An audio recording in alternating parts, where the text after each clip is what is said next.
Setiap pekerja mendapat giliran berdiri berbaris untuk menerima upah harian mereka. Upah ini biasanya dihitung berdasarkan jumlah daun teh yang berhasil dipetik dan ditimbang. Semakin banyak hasil panen, semakin besar pula bayaran yang diterima. Setelah perjalanan panjang, teh akhirnya tiba di Rotterdam dan langsung masuk ke pabrik besar milik firma Van Nel. Peti-peti besar ini masih bersegel, memastikan isi di dalamnya tetap terjaga sepanjang perjalanan laut. Dari gudang pelabuhan, peti langsung dibawa ke ruang produksi, di mana proses pengolahan tahap akhir dimulai. Disinilah rantai panjang produksi teh mencapai titik modernisasi. Hasil bumi dari perkebunan tropis yang dipetik dengan tangan, kini diproses dengan mesin-mesin raksasa di jantung industri Eropa. Perjalanan menuju perkebunan teh dimulai dari lereng pegunungan di Jawa. Daerah ini kerap dijuluki sebagai negeri teh karena bentangan hijau tanaman teh memenuhi hampir setiap sisi perbukitan. Udara yang sejuk, curah hujan yang tinggi, dan tanah vulkanik yang subur menjadikan wilayah pegunungan Jawa sangat ideal untuk pengembangan teh sejak masa kolonial. Sebelum masuk tahap pengepakan, teh kering terlebih dahulu disortir. Proses ini dilakukan dengan menapis kembali daun-daun teh untuk memisahkan kotoran atau sisa batang yang tidak diinginkan. Disinilah teknologi bertemu dengan hasil bumi tropis. Bagi pemerintah kolonial, pabrik adalah simbol kemajuan.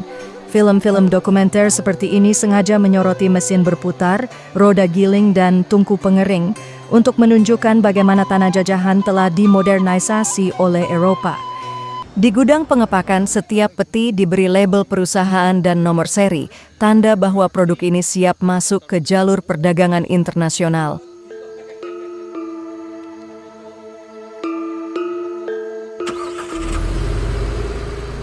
Dari perkebunan, peti-peti teh diangkut menuju stasiun. Kereta api kolonial menjadi penghubung penting, membawa hasil bumi dari pedalaman Jawa menuju pelabuhan.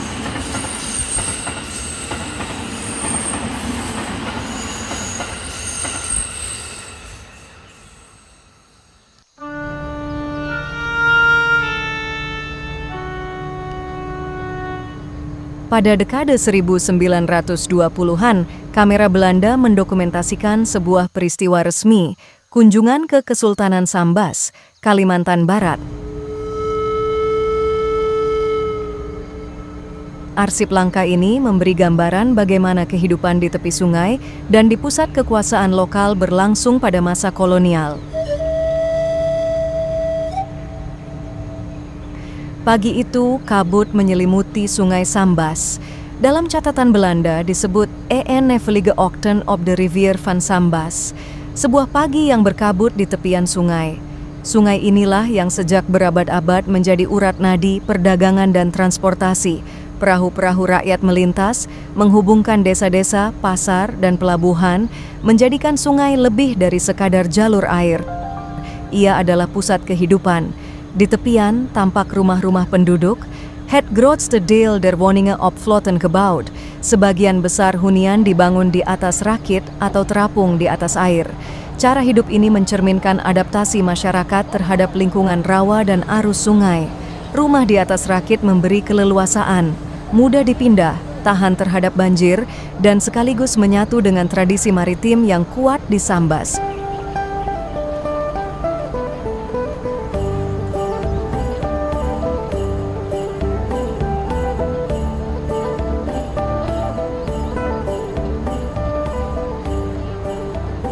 Kamera kemudian mengarahkan pandangan ke pusat kesultanan. Di lingkungan istana, suasana berubah menjadi semarak. Feeststemming in the omgeving van het Sultanspaleis. Suasana pesta di sekitar istana sultan, rakyat berbondong-bondong hadir, ada yang mengenakan busana adat, ada pula yang hanya datang untuk menyaksikan perhelatan besar. Musik, prosesi, dan keramaian menjadi tanda betapa pentingnya kunjungan resmi ini. Istana Kesultanan Sambas bukan hanya simbol kekuasaan lokal, tetapi juga lambang identitas dan legitimasi politik di tengah masa penjajahan. Sultan masih dihormati sebagai pemimpin tradisional. meski otoritasnya dibatasi oleh pemerintah kolonial. Kehadiran pesta rakyat di sekitar istana mencerminkan dua hal: rasa hormat masyarakat terhadap kesultanan dan bagaimana kolonial Belanda berusaha merangkul kekuasaan lokal untuk mengukuhkan kendali mereka. Arsip ini memberi kita lebih dari sekadar gambar. Ia memperlihatkan bagaimana kehidupan sehari-hari, hunian di atas sungai, serta kebersamaan rakyat dalam sebuah perayaan. Potret sederhana, namun kaya makna, tentang interaksi antara tradisi lokal, kekuasaan kerajaan, dan pengaruh kolonial yang melingkupi Indonesia di awal abad ke-20.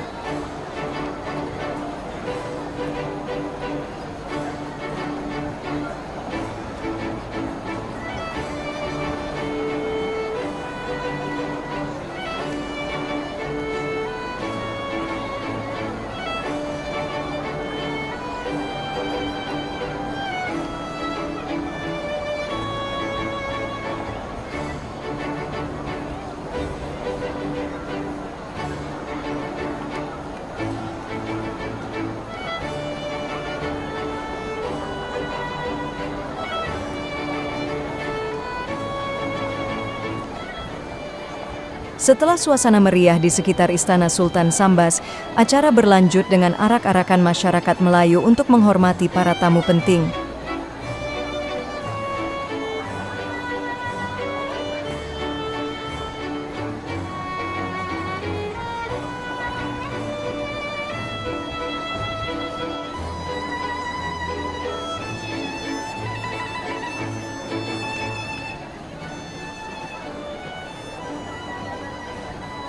Pawai adat ini menampilkan busana tradisional, musik, dan tarian, menjadi simbol kebanggaan sekaligus penghormatan rakyat kepada Sultan dan para pejabat tinggi yang hadir.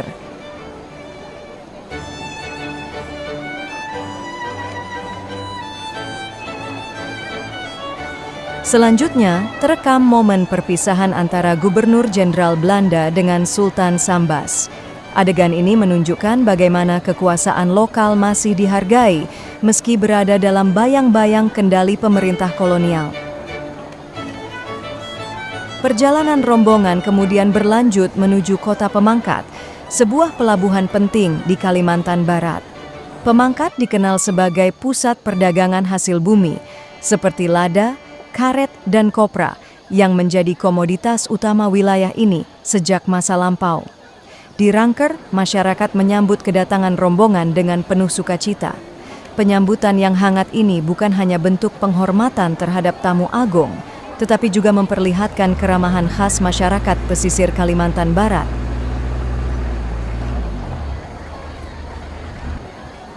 Keseluruhan rangkaian kunjungan ini bukan semata-mata seremoni.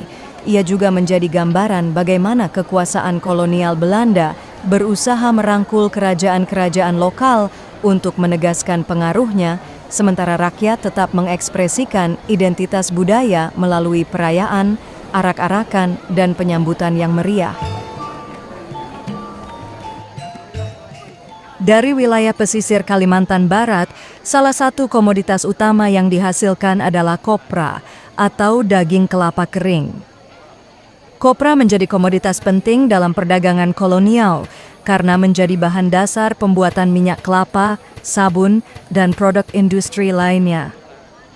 Dalam jumlah besar, kopra diekspor langsung dari daerah ini menuju pelabuhan-pelabuhan utama Hindia Belanda, lalu dikirimkan ke Eropa untuk memenuhi kebutuhan industri. Potret ini memperlihatkan bagaimana hasil bumi Nusantara, terutama dari perkebunan kelapa rakyat, menjadi bagian dari arus besar perdagangan global. Sejak abad ke-19, Pulau Bangka telah dikenal luas sebagai salah satu penghasil timah terbesar di dunia. Bahkan Belanda menyebutnya sebagai Pulau Timah. Di sini tampak sebuah kolong, yaitu lubang besar hasil galian tambang. Kolong ini terbentuk karena tanah dikeruk dalam jumlah besar, kemudian dijadikan tempat untuk mencuci dan memisahkan biji timah dari tanah. Proses penambangan dilakukan dengan cara menggali dan kemudian menyaring tanah yang mengandung timah. Lumpur dialirkan dengan air, lalu biji berat dipisahkan melalui proses pencucian sederhana. Kegiatan menggali dan mencuci biji timah ini memperlihatkan bagaimana kekayaan alam Nusantara dieksploitasi secara besar-besaran. Timah dari Bangka kemudian dikirim ke pelabuhan-pelabuhan untuk selanjutnya diekspor ke Eropa sebagai bahan penting industri logam dan manufaktur. Namun di balik gambar ini, kita juga melihat sisi lain. Kerja keras para penambang lokal yang sehari-hari berhadapan dengan lumpur, air, dan risiko kecelakaan. Hasil tambang yang berharga, tetapi tenaga yang dikerahkan seringkali dibayar murah dalam sistem kolonial.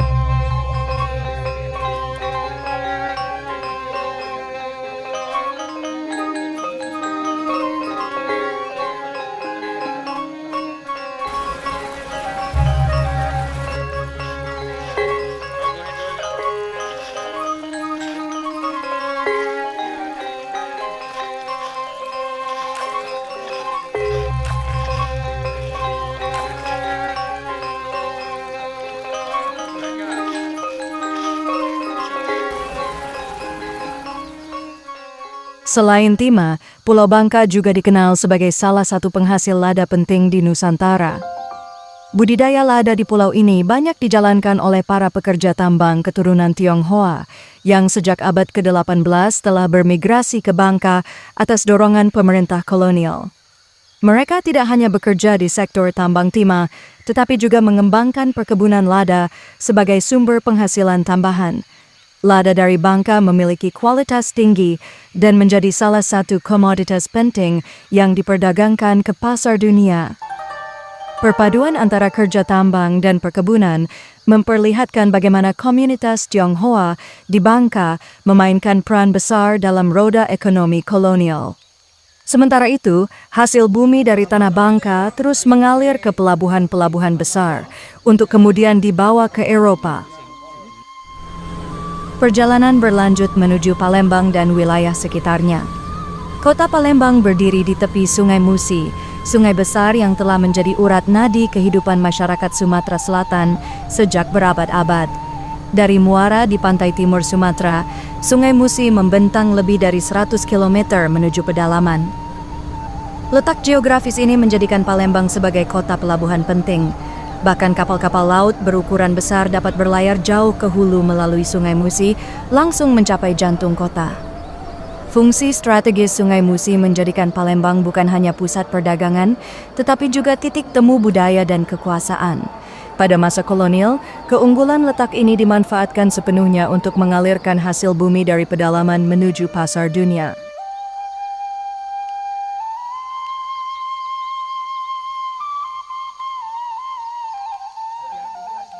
Pada awal abad ke-20, pemerintah kolonial berupaya membangun sebuah proyek besar penanaman padi di daerah Selat Jaran, Sumatera Selatan. Tujuannya adalah menjadikan wilayah ini sebagai lumbung beras baru untuk memenuhi kebutuhan pangan sekaligus mengurangi ketergantungan impor. Namun, proyek ambisius tersebut tidak berjalan sesuai harapan.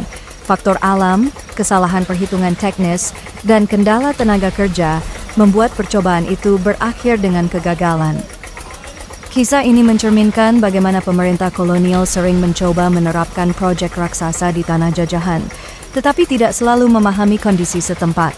Hasilnya, banyak proyek yang gagal membawa manfaat nyata bagi rakyat, sekalipun tercatat megah dalam dokumen resmi. Untuk menggarap lahan percobaan itu, pemerintah kolonial mulai memperkenalkan mesin-mesin pertanian modern.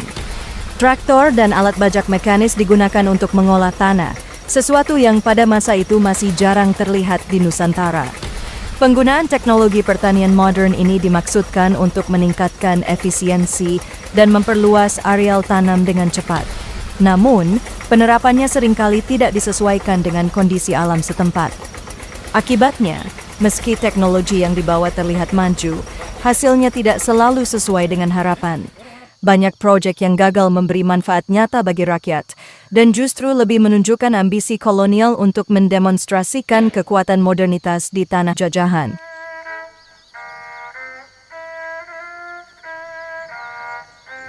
Upaya membuka lahan baru di wilayah ini ternyata bukan pekerjaan yang mudah.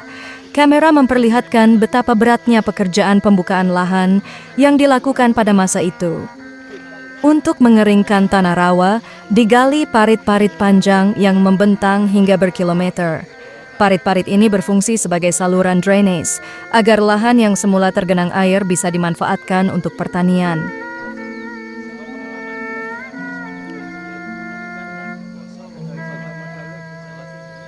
Selain percobaan pertanian, arsip ini juga merekam keberadaan sebuah lembaga kesehatan. Di tepi Sungai Musi berdiri sebuah institusi khusus bagi penderita lepra yang dikelola oleh Bala Keselamatan atau Lagardes Hiles. Institusi ini mencerminkan sisi lain kehidupan kolonial. Di tengah pembangunan dan eksploitasi ekonomi, ada pula upaya pelayanan kesehatan, meski sangat terbatas, bagi mereka yang tersingkir dari masyarakat akibat penyakit menular yang mengerikan pada masanya.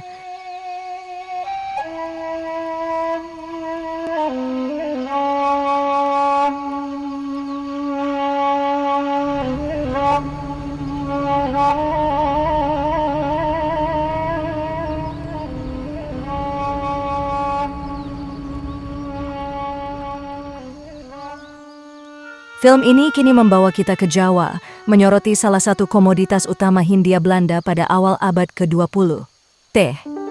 Dengan judul Dari Perkebunan Hingga ke Dalam Bungkus, film ini mendokumentasikan seluruh proses perjalanan teh, mulai dari ladang di lereng pegunungan hingga menjadi produk siap jual yang dipasarkan ke Eropa.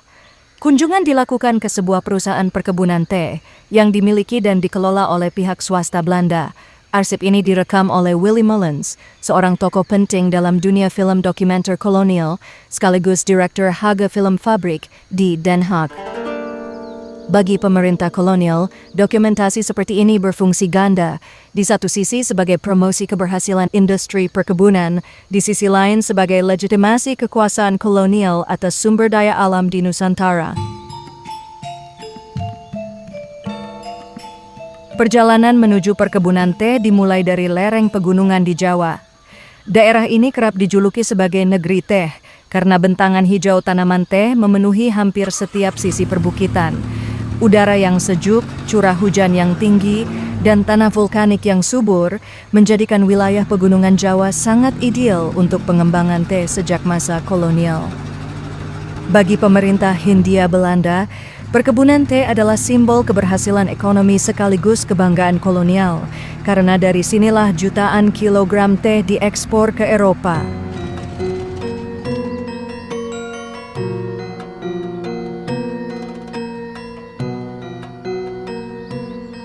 Tanaman teh, yang kini kita kenal sebagai salah satu minuman paling populer di dunia, memiliki perjalanan panjang sejak masih berupa biji kecil yang jatuh dari pohon induk.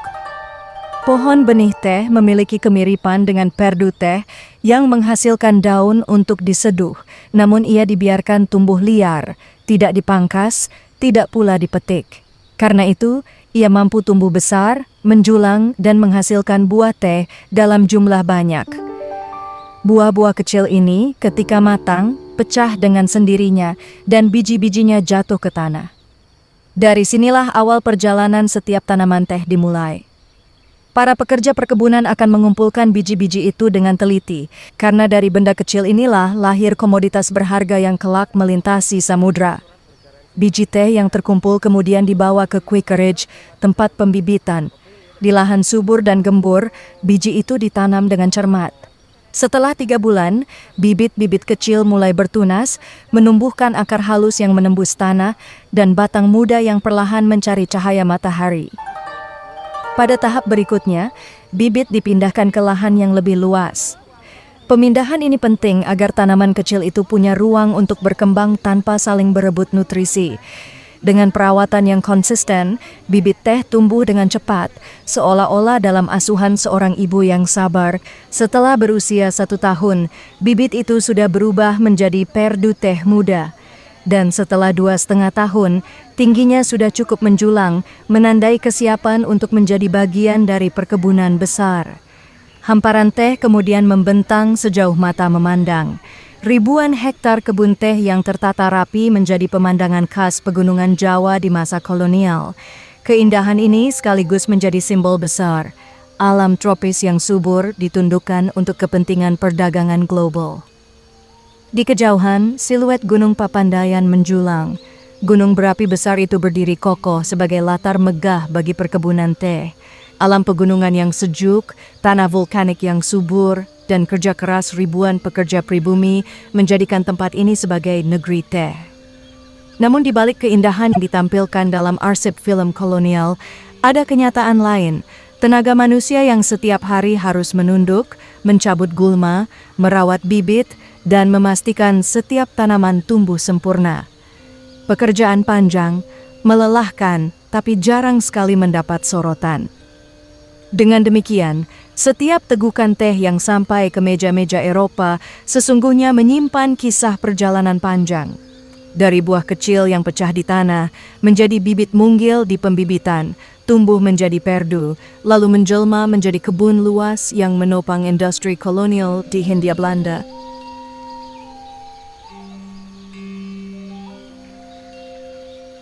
Setelah tanaman teh mencapai usia yang cukup, muncullah tunas-tunas muda berwarna hijau segar. Hanya pada saat tunas ini matang, daun-daun bisa dipetik untuk pertama kali. Proses pemetikan ini disebut pluk. Para pekerja perkebunan menyebutnya sebagai pekerjaan paling halus sekaligus paling menentukan, sebab kualitas teh bergantung pada ketepatan memilih pucuk daun terbaik. Yang melakukan pekerjaan ini sebagian besar adalah perempuan. Mereka dikenal sebagai pluckster, para pemetik teh.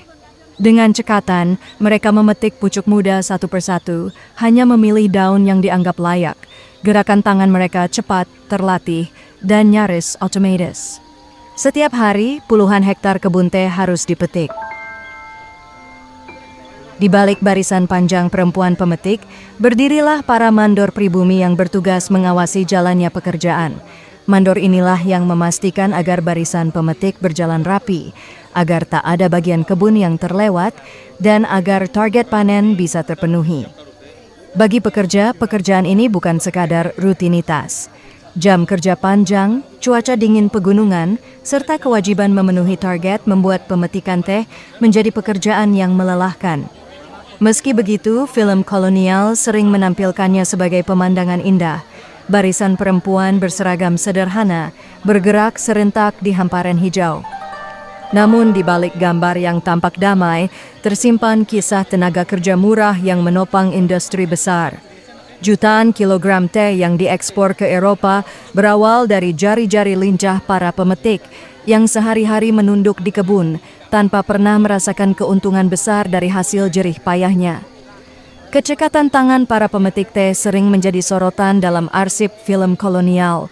Mereka dipuji karena keahliannya, tapi jarang diakui sebagai tulang punggung industri.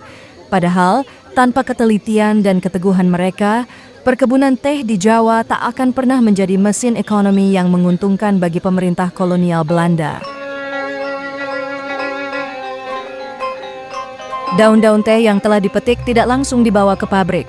Para pemetik mengumpulkannya terlebih dahulu dalam selembar kain yang diikatkan pada bahu dan dibawa seperti sebuah tas kerja sederhana.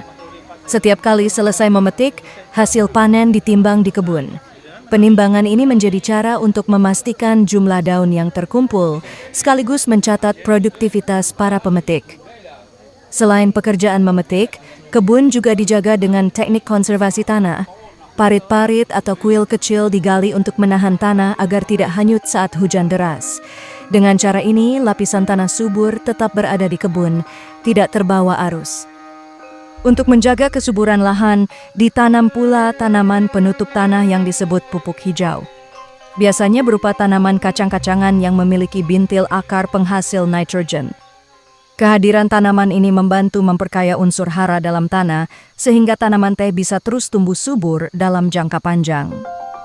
Upaya ini memperlihatkan bagaimana perkebunan besar tidak hanya mengandalkan tenaga kerja melimpah, tetapi juga menerapkan teknik pertanian modern pada masanya, demi memastikan tanah perkebunan tetap produktif. Setelah ditimbang di kebun, hasil petikan daun teh segera diangkut menuju pabrik pengolahan. Proses ini menjadi bagian penting dari rantai produksi teh di masa kolonial. Waktu tidak boleh terbuang karena kualitas teh sangat ditentukan oleh seberapa cepat daun segar diolah setelah dipetik. Daun yang dibiarkan terlalu lama akan kehilangan kesegarannya dan menurunkan mutu hasil akhir. Para pekerja memikul daun teh dalam karung besar atau wadah khusus, berjalan dari kebun ke gudang pengumpulan. Dari sana, hasil panen dipindahkan ke pabrik. Perjalanan sederhana ini adalah penghubung antara alam dan industri, antara kerja tangan manusia di perkebunan dan mesin-mesin besar yang menanti di ruang produksi. Pabrik teh menjadi pusat modernisasi dalam industri perkebunan Hindia Belanda. Bangunan besar, beratap tinggi, dengan deretan mesin yang sebagian besar didatangkan dari Eropa. Disinilah teknologi bertemu dengan hasil bumi tropis. Bagi pemerintah kolonial, pabrik adalah simbol kemajuan. Film-film dokumenter seperti ini sengaja menyoroti mesin berputar, roda giling, dan tungku pengering untuk menunjukkan bagaimana tanah jajahan telah dimodernisasi oleh Eropa. Namun di balik citra modern itu, ada ribuan pekerja pribumi yang bekerja tanpa henti dengan bayaran rendah menjaga agar roda industri tetap berputar. Hasil kebun yang bermula dari pucuk-pucuk kecil di lereng pegunungan kini tiba di pabrik sebagai bahan mentah yang akan diolah lebih lanjut.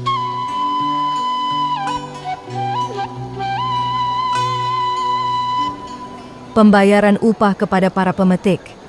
Setiap pekerja mendapat giliran berdiri berbaris untuk menerima upah harian mereka. Upah ini biasanya dihitung berdasarkan jumlah daun teh yang berhasil dipetik dan ditimbang. Semakin banyak hasil panen, semakin besar pula bayaran yang diterima. Namun, jumlah upah itu seringkali tidak sebanding dengan beratnya pekerjaan. Pemetik bekerja sejak pagi, menunduk di hamparan kebun berhektar-hektar, tangan mereka bergerak tanpa henti memetik pucuk muda. Hasilnya, hanya beberapa sen yang harus cukup untuk menghidupi keluarga. Film kolonial kerap menampilkan adegan ini sebagai tanda keadilan sosial, seolah-olah sistem perkebunan berjalan tertib, transparan, dan memberi manfaat bagi semua pihak. Padahal kenyataannya, upah murah inilah yang justru menjadi dasar keuntungan besar perkebunan teh. Sesampainya di pabrik, daun teh segar segera dibawa ke lantai atas untuk menjalani serangkaian proses pengolahan. Waktu menjadi sangat penting di tahap ini, karena mutu teh sangat ditentukan oleh kecepatan pengolahan setelah dipetik. Tahap pertama adalah pelayuan. Daun teh disebarkan merata di atas rak-rak besar dalam ruang khusus.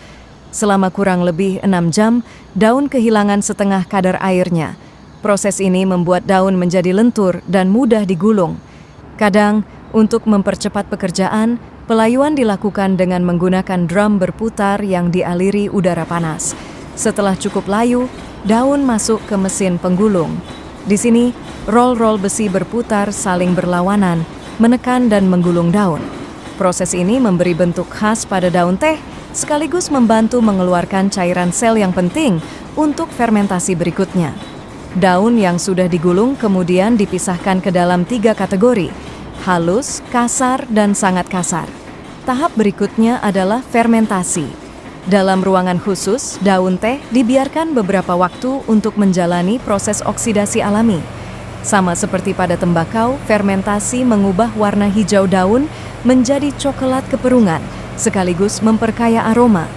Inilah tahap yang menentukan kualitas rasa dan wangi teh. Setelah fermentasi selesai, daun teh masuk ke dalam oven besar untuk pengeringan. Suhu dipertahankan antara 190 hingga 210 derajat Fahrenheit. Panas ini menghilangkan sisa kelembapan dan memberi warna hitam pekat pada daun teh. Untuk mencegah ketidakseimbangan, daun disebarkan tipis secara otomatis sehingga kering merata. Hasil akhirnya adalah teh hitam kering, ringan, dan siap disortir untuk tahap akhir produksi. Dengan demikian, perjalanan pucuk teh dari kebun pegunungan kini sudah hampir selesai. Dari hamparan hijau segar di lereng Jawa, daun itu kini berubah menjadi komoditas hitam beraroma kuat, siap masuk ke pasar internasional. Sebelum masuk tahap pengepakan, teh kering terlebih dahulu disortir. Proses ini dilakukan dengan menapis kembali daun-daun teh untuk memisahkan kotoran atau sisa batang yang tidak diinginkan. Para pekerja, sebagian besar perempuan, duduk atau berdiri berkelompok sambil mengayak teh menggunakan tampah atau saringan besar. Gerakan tangan mereka terlatih, menggoyangkan wadah, memisahkan partikel ringan dari yang lebih berat, hingga daun teh benar-benar bersih.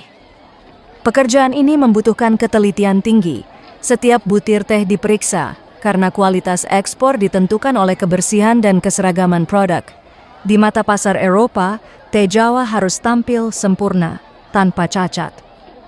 Adegan ini memperlihatkan bagaimana tahap akhir produksi masih sangat bergantung pada tenaga manusia. Mesin digunakan untuk menggiling dan mengeringkan, tetapi justru tangan-tangan pekerja inilah yang menjamin mutu akhir. Di balik pekerjaan yang tampak sederhana, tersimpan ironi besar. Para pekerja yang dengan sabar menyeleksi teh tidak pernah merasakan hasil jerih payahnya dalam bentuk keuntungan. Teh yang mereka ayak akan dibungkus rapi, dikirim ke pelabuhan, lalu menempuh perjalanan jauh ke Eropa untuk dijual dengan harga tinggi. Beginilah wajah industri perkebunan kolonial. Teknologi modern dipadukan dengan tenaga kerja murah, menghasilkan komoditas berharga yang mengalir ke luar negeri.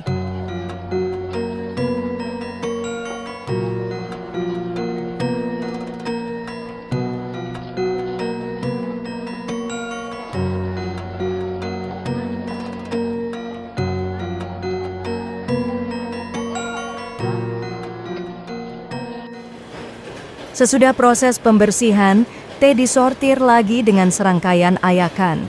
Dari sini daun dipisahkan menurut ukuran, halus, kasar, hingga sangat kasar. Daun yang masih kasar kemudian dipotong dengan mesin, lalu diayak ulang sampai seragam. Hasilnya adalah beberapa kelas mutu teh yang siap dipasarkan sesuai kebutuhan. Tahap berikutnya adalah pengujian rasa. Sampel teh diseduh lalu dicicipi oleh tenaga ahli. Dari warna seduhan, aroma, hingga rasa di lidah, semuanya dinilai dengan teliti. Proses ini memastikan hanya teh dengan kualitas terbaik yang layak masuk ke pasar ekspor.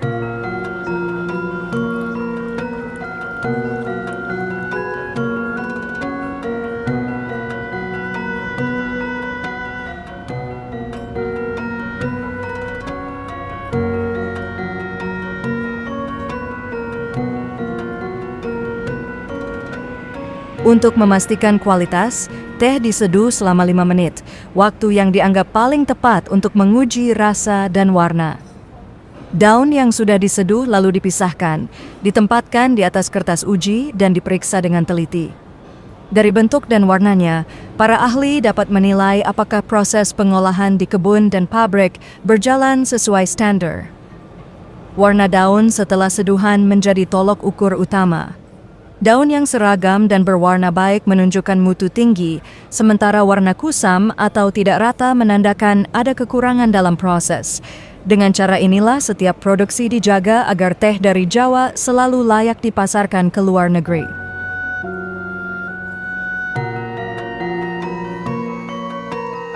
Sampel teh yang sudah selesai diolah di Jawa masih akan menjalani tahapan berikutnya di Eropa. Setelah tiba di Rotterdam, teh-teh ini masuk ke pabrik Van Nel, salah satu perusahaan besar Belanda yang menguasai perdagangan teh internasional. Di sana teh disortir ulang, diproses lebih lanjut, dan akhirnya dikemas dalam bungkus yang siap dipasarkan ke seluruh Eropa. Gambar terakhir dari arsip ini menyoroti wajah-wajah muda para pekerja di kebun. Mereka adalah bagian dari rantai panjang produksi.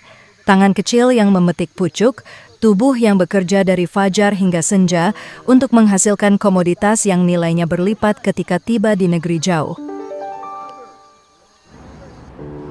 Sesudah melalui berbagai tahap pengolahan, teh akhirnya sampai pada proses pengepakan. Di ruang khusus, teh ditakar dan dikemas secara mekanis, lalu dimasukkan ke dalam peti kayu besar. Di gudang pengepakan, setiap peti diberi label perusahaan dan nomor seri, tanda bahwa produk ini siap masuk ke jalur perdagangan internasional.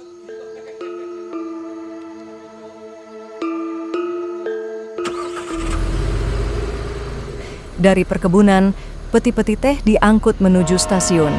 Kereta api kolonial menjadi penghubung penting, membawa hasil bumi dari pedalaman Jawa menuju pelabuhan.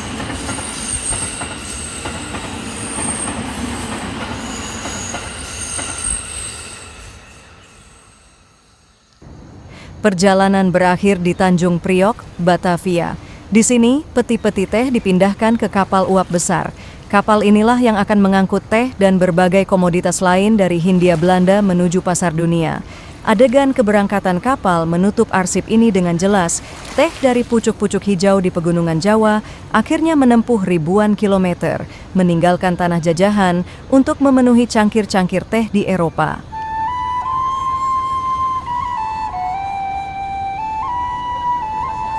Kapal dagang akhirnya tiba di pelabuhan Eropa, membawa teh dari negeri-negeri penghasil di Hindia Belanda. Perjalanan panjang itu pun selesai, dari pucuk muda di lereng pegunungan Jawa, ke tangan pemetik, melewati mesin-mesin pabrik, hingga masuk ke peti kayu yang berlayar jauh melintasi samudera. Di Rotterdam, teh ini akan diproses ulang dan dipasarkan ke seluruh Eropa.